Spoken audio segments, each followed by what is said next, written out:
Sen qayda bolsaң men sondaman. Bilemez ellerim orundalmadı. Solduktan soңғы сәтте мен seni suyem, men seni suyem. Егер әлем қиратса мен seninмен birgemen.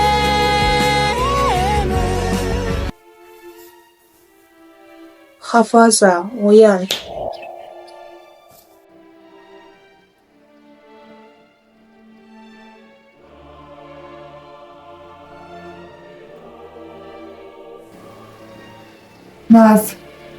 Nazgül'de Mıstan alıp gitti. Al sen. Tuzağına düştüm. Mıstan. Al endi. Adamını kutkar.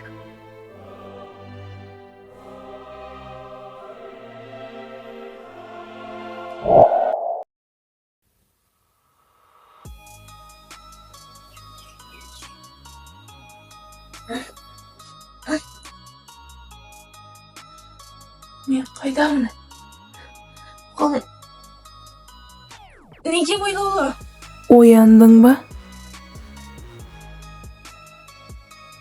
Raya? Men qaydamın?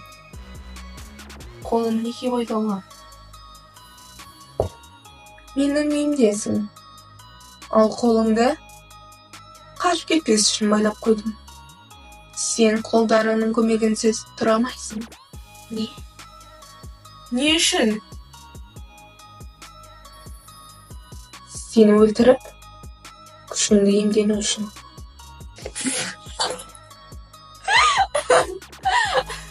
Сен неге күліп отырсың? Немді емдену үшін? Күшіңді? Жаным-ау, сен түсінбедің-ау деймін. Мен ДЦП мүгедекпін. Зорға жүрген менде қандай күш бар дейсің? Мен сенімен әзілдесіп тұрған жоқпын, ақымақ адам. Маған сенің емес. Мына білегіңдегі таңбаның күші керек. Енді қалай күлер екенсің? Ей, сен не істегенсің? Тартусып тастағансың ба? Қап, өшпей жатыр. Жоқ. Әкем көрсе, аямайды ғой. Сен әдейі істеп жатырсың ба, әлде шынымен де ақымақсың ба? Бұлай Мыстан ая. Ал мен Мыстандар патшайымымын.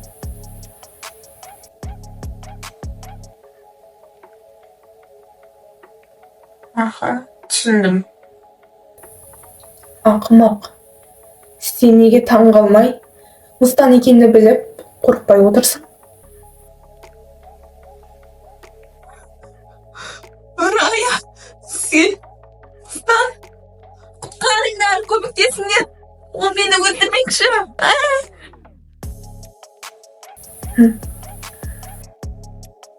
Айтады деп ойладың ба? Не? Менің таңғалып қорқуға себебім де жағдайымда жоқ. Маған қызық болып тұрғаны. Мұнайдың күшін қалай алмақшысың? Сен бір түрлі адам екенсің. Жарайды. Алдымен сен мына нәрсені білуің керек. Мыстан айын сен маған өз еркіңмен беруің керек. Ал оны берген соң, мен сені өлтіруім керек. Сен келісесің бе? Келсем. Мәссаған, сені бұлай оп-оңай келісе салды деп ойламаған едім. Адамдар мәңгі өмірдің жоқ екенін білсе де, таусылмастай демі бар секілді жүреді. Ал сен өзіңді өлтіре бер дейсің. Сенің неге өміріңнен қоштасқың келеді? Айтшы соны. Не үшін өмір сүруім керек? Ауруым, тәнімді ары қарай қинау үшін бе? Жоқ әлде адамдар арасында өзімді артық жетіспейтін адам екенімді сезініп жүре беру үшін бе? Дені сау адамдар бізді адам құрлы көрмейді. Көшеде жүрген ит секілді қарайды. Жиіркенеді. Қасымызда отырмақ түгілі қолымыздан да ұстауға жиіркенеді. Мен ондай адамдардың талайын көрдім.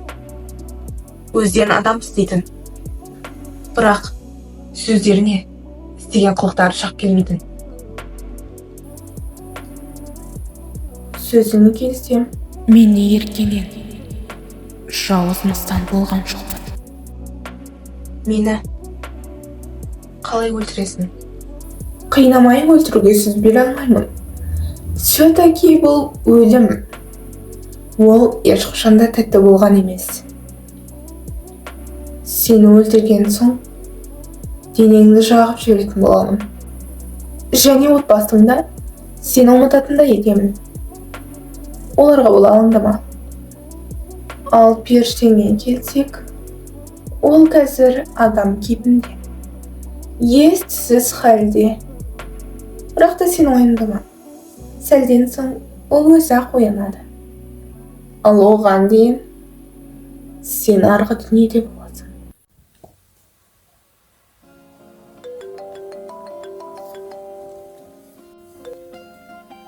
Иә, әке. Істі бітірдің бе? Сен қалағандай оқудан шығып кеттім.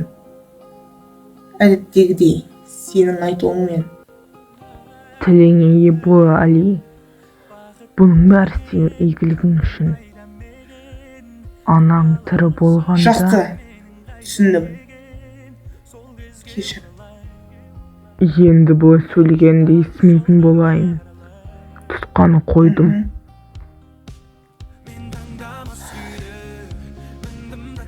Менің қандай отбасыдан шыққанымды ешкім де білмейді. Менің әкем атақты бизнесмен, ал анам модель болған. 4 жасында анам мәңгіге көз жұмды. Әкемнің айтуынша, анамның соңғы тілегі отбасылық бизнесті менің жалғастырғанына қалыпты. Және де анам менің өлмес бұрын бір нәрсе сұрасам бола ма? Соңғы тілегің осы болса, сұра. Бірақ уақытың аз. Сен қалай, неге мыстан болдың?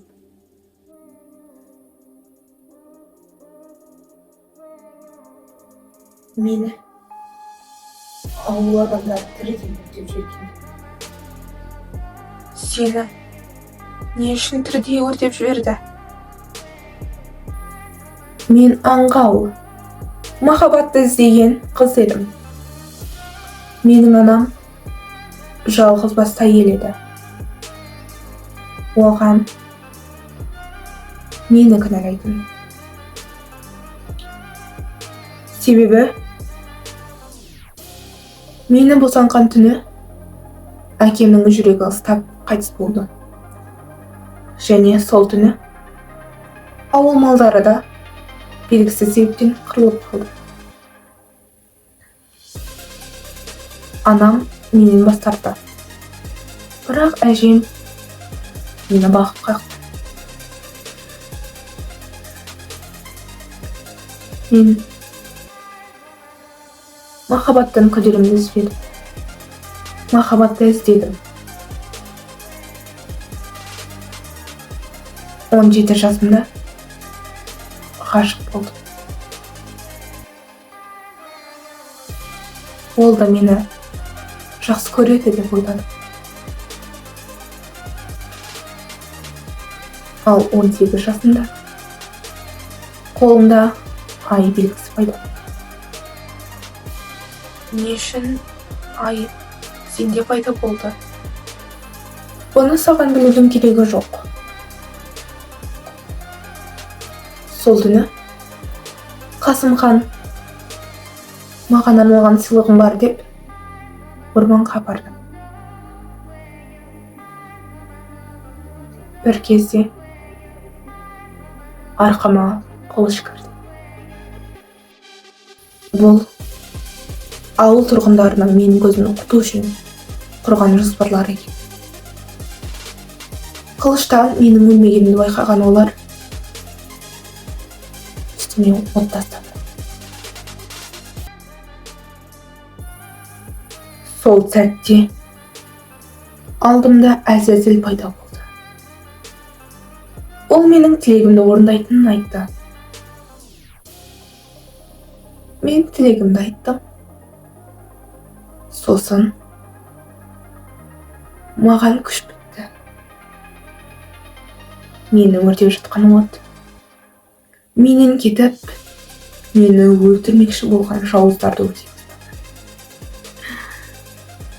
Айқай, үрей, қорқыныш. Бұның бәрі маған күш берді. Маған ұсқан қылышты алып, бәрінің кеңірдектен ұрдым. Жалынғандарына қарамадым. Олар мені аямады. Мен де оларды аяусыз өлтірдім. Соңында Қасым ханның басын шаптым. Мен олардан өшімді алдым. Енді сен кетер.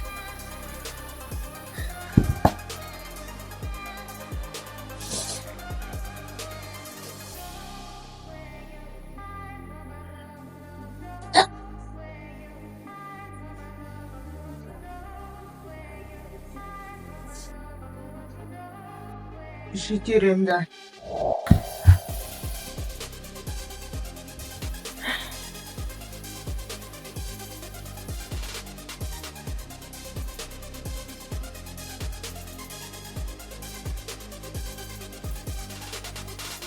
Сен маған әлі керексің. Саған өлуге болмайды, Назым.